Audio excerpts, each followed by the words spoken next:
కరీంనగర్, ఆదిలాబాద్, నిజామాబాద్, మెదక్ జిల్లాల బీజేపీ అభ్యర్థి విద్యావేత్త మల్క కొమ్రయ్యను ఆశీర్వదించండి. విద్యారంగంలోని టీచర్ల సమస్యలను చట్టసభల్లో గట్టిగా పోరాడుతాం. మొదటి ప్రాధాన్యత ఓటు వేసి టీచర్స్ ఎమ్మెల్సీగా గెలిపించండి.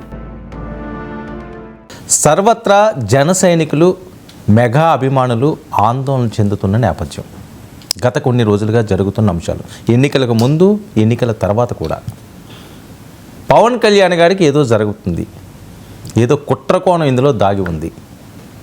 ఏం జరుగుతుంది? పవన్ కళ్యాణ్ ఎందుకు టార్గెట్ చేస్తున్నారు? ఆయన జనాల్లోకి వెళ్ళడమో, లేకపోతే ఈరోజు ఒక సక్సెస్ఫుల్గా ముందుకు సాగుతున్న దాన్ని ఓర్చలేకపోతున్నారా, లేకపోతే ఇందులో ఏమైనా ఆకతాయితనం అంశాలు ఉన్నాయా? చాలా కీలకం, ఎందుకంటే ఒక బిగ్ బ్రేకింగ్ మీ ముందు ఉంచిపోతున్నాను. మంగళగిరి జనసేన పార్టీ కార్యాలయంపై డ్రోన్ కలకలం చక్కర్లు కొట్టింది. కెమెరాతో 20 నిమిషాలు ఆ ప్రాంతాన్నంతా కూడా షూట్ చేసింది. ఇది పోలీసులకు వెళ్ళిన రిపోర్ట్. ఉప ముఖ్యమంత్రి కార్యాలయం నుంచి అనాథరైజ్డ్గా ఒక డ్రోన్ వచ్చి ఇక్కడ తిరుగుతుందని. మరి డ్రోన్ పంపించిన వాళ్ళు ఎవరు? ఇందులో ఎలాంటి శక్తులు ఉన్నాయి? మొన్న ఒక నకిలీ ఐపీఎస్, ఈరోజు డ్రోన్. మొన్న ఆయన బుక్ ఫెస్టివల్కి వెళ్తే అక్కడ పవర్ పోయిందట. అంతకుముందు హైదరాబాద్లో రెక్కి. మరి పవన్ సేఫా? ఇదే ఆందోళన. మనతో పాటుగా సీనియర్ సంపాదకులు ప్రొఫెసర్ నాగేశ్వరరావు గారు లైవ్లో సిద్ధుకున్నారు. సార్ నమస్తే. సార్ నమస్తే అండి. సార్, పవన్ కళ్యాణ్ గారి టార్గెట్గా ఏదో జరుగుతుంది అని చెప్పి ఆవేదన వ్యక్తం అవుతున్న నేపథ్యం, దానికి తగ్గట్లుగానే గత కొన్ని రోజులుగా జరుగుతున్న పరిణామాలు. ఒకటి నకిలీ ఐపీఎస్ ఆయన చుట్టూ తిరగడం, మొన్న బుక్ ఫెస్టివల్కి వెళ్తే అక్కడ పవర్ పోవడం, ఈరోజు జనసేన కార్యాలయంపై 20 నిమిషాలు డ్రోన్ చక్కర్లు.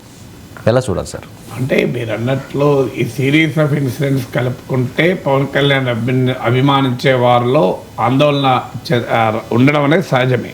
అవి యాక్సిడెంటలా, ఇన్సిడెంటలా, అది వెరిఫై చేయకుండా మన కంక్లూషన్లు రాలేము. అది ఆకతాయిల పని, కుట్ర కోణమా అనేది రాజకీయపరమైన వాద ప్రతివాదాల అంశం కాదు. ఏదైనా ఆయన ఉప ముఖ్యమంత్రి, ఆయన పవన్ కళ్యాణ్, ఆయన సమాజంలో కోట్లాది మంది ప్రజలపైన ప్రభావం ఉన్న నాయకుడు. అలాంటి నాయకుని భద్రత అనేది చాలా కీలకం. ఎవరి భద్రత అయినా కీలకమే. ఈవెన్ సామాన్య పౌరుని భద్రత అయినా కీలకమే. అందులో పవన్ కళ్యాణ్ భద్రత మరీ కీలకం. ఎందుకంటే ఆయన గేమ్ చేంజరు, ఆయన మ్యాన్ ఆఫ్ ద మ్యాచ్. ఈరోజు రాష్ట్రంలో ఈ రకమైన రాజకీయ పరిణామాలు రావడానికి ఆయన సూత్రధారి, ఆయన ప్రధాన పాత్రధారి.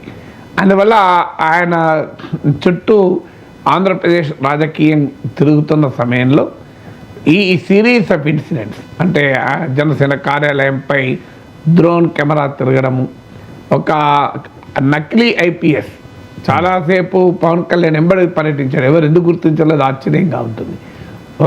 మరి అక్కడ పోలీస్ బలగాలు ఉంటాయి. డిప్యూటీ చీఫ్ మినిస్టర్ అంటే ఒక బలమైన political position, next chief minister, intelligence వర్గాలు ఉంటాయి, పోలీసులు ఉంటారు.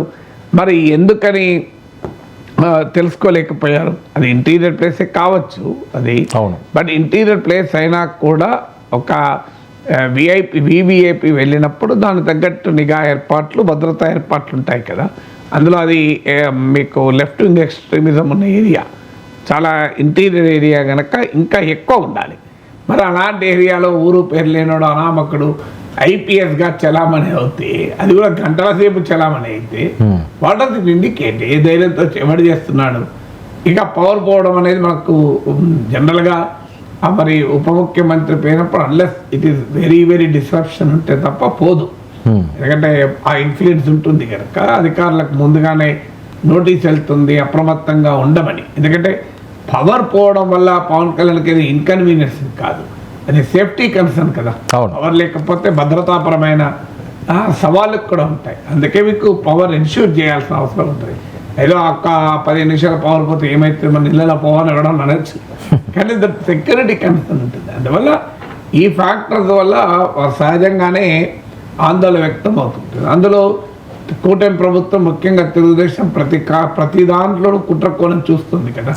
లడ్డూలో కుట్రకోణం చూసింది, నిన్న కాక మొన్న తొక్కిసలాట్లో కుట్రకోణం ఉండవచ్చు అన్నారు. సో ఇలా ఈ తెలుగుదేశం పార్టీ కుట్రకోణాలని, కుట్ర సిద్ధాంతాలని ప్రవచిస్తుంటే జన సైనికులకు ఆ మేరకు మరి ఇందులో కూడా కుట్ర ఉందేమో, దాగి ఉందేమో. ఎందుకంటే ఆయన వైసీపీ వ్యతిరేక ఓటు చీలకూడదని పెద్ద ప్రతిజ్ఞ పూని వైసీపీ ఓటమికి ఒక ప్రధాన కారకుడయ్యాడు. చంద్రబాబు నాయుడు ఎక్నాలెడ్జ్ చేశాడు. మీకు నందమూరి బాలకృష్ణ అన్స్టాపబుల్ షోలో పవన్ కళ్యాణ్ తీసుకున్న రాజకీయ నిర్ణయం ఈ పరిణామాలకు కీలకమని ఇప్పుడు కూడా మీకు ఇటీవల కాలంలో చర్చ నడుస్తుంది. భవిష్యత్తులో మీకు ఏబిఎన్ రాధాకృష్ణ లాంటి వారు తమ వ్యాఖ్యానంలో చెప్పారు, తమ విశ్లేషణలో బీజేపీ పవన్ కళ్యాణ్ ఉపయోగించుకొని తెలుగుదేశానికే ప్రత్యామ్నాయంగా ఎదగడానికి ప్రయత్నం చేయవచ్చు, రాజకీయాలు నిశ్చలంగా ఉండవు, భవిష్యత్తులో లోకేష్ జగన్మోహన్ రెడ్డి పవన్ కళ్యాణ్ మధ్య పోటీ ఉంటుంది. ఇవన్నీ కూడా ఈ రాజకీయ విశ్లేషణలు వస్తున్నాయి. తెలుగుదేశంలోనే పవన్ కళ్యాణ్ ఎదుగుదలను దృష్టిలో పెట్టుకొని లోకేష్ను డిప్యూటీ చీఫ్ మినిస్టర్ చేయాలనే డిమాండ్ కూడా పెరుగుతుంది.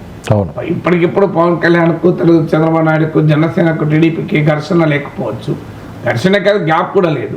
లోకేష్ కూడా చాలా గౌరవంగా లోకేష్ కానీ చంద్రబాబు నాయుడు కానీ పవన్ కళ్యాణ్ పట్ల గౌరవాన్ని ఇస్తున్నారు. పవన్ కళ్యాణ్ కూడా చంద్రబాబు నాయుడు నాయకత్వం పట్ల ఎక్కడ అవిధేయత వ్యక్తం చేయడం లేదు.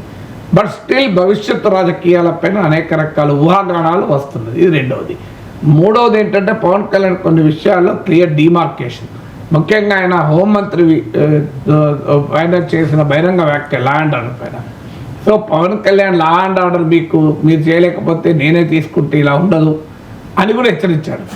బహిరంగంగా హోమ్ మినిస్టర్ అభిశంసించాడు ఒక రకంగా. మరి అలాంటప్పుడు ఇదంతా కూడా హోమ్ మినిస్టర్ కిందకే రావాలి కదా. సో ఈ భద్రతాపరమైన అంశాలకు కూడా హోంమంత్రం రావాలి లేదా ముఖ్యమంత్రం రావాలి. సో అందువల్ల వివిఐపి భద్రత వెరిఫై ఎగ్జాక్ట్గా ఎవరి డొమైన్లో వస్తుందని. బట్ ఏదైనా చీఫ్ మినిస్టర్ హోమ్ మినిస్టర్ పరిధిలోనే ఉంటుంది. సో అందువల్ల ఈ డెఫినెట్గా ఇది మ్యాటర్ ఆఫ్ కన్సర్న్. ఈ మధ్య కాలంలో డ్రోన్ల వాడకం బాగా పెరిగింది. ఎవరు పడితే వాళ్ళు డ్రోన్లు వాడుతున్నారు. చాలా అన్రెగ్యులేటెడ్గా ఉంది. ఇప్పుడు అమెరికాలోనైతే అదో పెద్ద ఇష్యూగా మారిపోయింది. ఈ డ్రోన్లు ఇది ఎవరన్నా చైనా వాడు పంపిస్తున్నాడా లేకుంటే గ్రహాంతర వాసులా, ఇలా అమెరికాలో ఈ ఎనానిమస్ డ్రోన్స్ పెద్ద వివాదాస్పదంగా ఈవెన్ ఎయిర్పోర్ట్ల పైన డ్రోన్లు తిరుగుతున్నాయి. సో వాళ్ళు బైడెన్ ప్రభుత్వం ఒక సవాల్గా మారింది. అయితే మన దేశంలో అంత యూజేజ్ లేదు డ్రోన్లు, రిలేటివ్లీ తక్కువ యూజేజ్. ఈ మధ్యకాలంలో పెరుగుతున్నాయి బట్ తక్కువ యూజేజ్. అందువల్ల మరి ఇది ఆకతాయిల పని అయినా కూడా దాన్ని ఉపేక్షించాల్సిన అవసరం అయితే లేదు. అందువల్ల డెఫినెట్గా ఇది మ్యాటర్ ఆఫ్ కన్సర్న్. అంటే డీజీపీ కార్యాలయం జనసేన కార్యాలయానికి కోసవేటు దూరంలో ఉన్నారు సార్. 20 నిమిషాలు డ్రోన్ చక్కర్లు కొట్టినా దాన్ని ఎవరో కూడా పట్టించుకోలేకపోయారు. అసలు ఎక్కడి నుంచి ఆ డ్రోన్ వచ్చిందన్నది కనిపెట్టలేకపోవడం అన్నది భద్రతా వైఫల్యం అనుకోవచ్చు. అసలు ఇంటెలిజెన్స్ ఏం చేస్తున్నదని కూడా ఒక ప్రశ్న వస్తున్నది సార్. అంటే సహజంగా క్వశ్చన్స్ వస్తాయి కానీ మనం వెంటనే భద్రత ఫెయిల్ అయింది, నిఘా ఫెయిల్ అయింది అని ఎక్స్ట్రీమ్ కంక్లూజన్ రావద్దు. మీకు లుంబిని పార్క్లో తీవ్రవాద దాడులు జరిగింది. ఎంత దూరం అండి డీజీపీ ఆఫీస్కి అది. సో పోలీసు అలా జరుగుతుంటాయి. మనము పక్కనే ఉన్నంత మాత్రాన ఒక వెనకల కాలం ఇప్పుడు పక్కన డిస్టెన్స్ ఇష్యూ కాదండి. మీరు 50 కిలోమీటర్ దూరం ఉన్నా కూడా పోలీస్కి మానిటర్ చేయొచ్చు కదా సార్. దానిలో డిస్టెన్స్ ఇష్యూ కాదు. అది మనకు ఒక పాపులర్ సింబాలిజంలో అదే పూర్తిగా కూతవేడి దూరంలో ఉంది కదా. కూతవేడి దూరంలో ఉన్నా కిలోమీటర్ దూరంలో ఉన్నా జనసేన కార్యాలయ భద్రత అయితే జాగ్రత్త పడాలి కదా సార్. సో పవన్ కళ్యాణ్ జాగ్రత్త బాధపడాలి. డీజీపీ పక్కనే ఉండదు, చూడకపోవచ్చు కూడా. బట్ ఇప్పటికిప్పుడు ఈ కోణాలన్నీ ప్రశ్నలే. ఇప్పటికిప్పుడు మన కంక్లూషన్కి వచ్చింది ఇంటెలిజెన్స్ ఫెయిల్యూరు, ఇది భద్రతాపరమైన ఫెయిల్యూరు, ఇది కుట్ర, ఇది మరి ఆ కుట్ర ఎవరు చేశారు రాజకీయంగా. కుట్ర అంటే సరిపోతుంది, కుట్ర ఎవరు చేస్తారు. సార్ పవన్ కళ్యాణ్ గారు జాగ్రత్తగా ఉండాల్సిన అవసరం ఉందా? తప్పనిసరిగా ఉండాలి. ఎవరైనా ఒక స్థాయిలో ఉన్న వాళ్ళు జాగ్రత్త ఉండాలి కదా సార్. ఎందుకంటే స్థాయిలో ఉన్న వారికి ఎప్పుడైనా శత్రువులు ఉంటారు. సో ఆ మేరకు జాగ్రత్త పడాల్సిందే కదా.